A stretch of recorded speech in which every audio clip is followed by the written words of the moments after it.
we're going to see a more fragmented payment landscape in the future, or do you think it's all going to come together with one clear winner? So I believe that the landscape will continue to be fragmented for quite some time.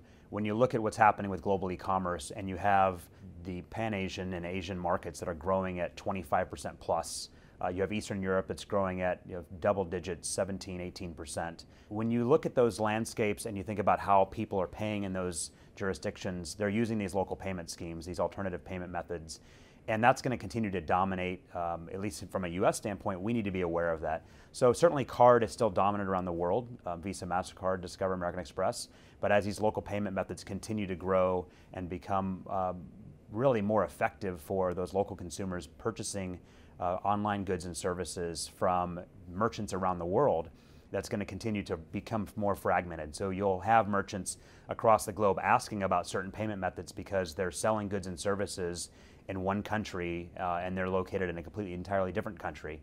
And the consumers in those countries may be asking for, hey, I want to pay with a certain payment method and I can't buy the good or service that I want to buy. Can you help me? And as that continues to proliferate more and more, I think it's going to be, you'll see more fragmentation, but you'll also see collectively payment providers and acquirers will start to recognize that, and they're already recognizing it today. The largest merchants recognize that. They know when they're selling goods and services abroad that they need to offer certain payment methods. And that's going to continue to be a focal point. So while it may be fragmented from the types of payments, collectively you're going to see it come together where you're going to have offerings from companies that provide all of those payment methods for their merchants so they can provide the goods and services to those consumers in those other countries.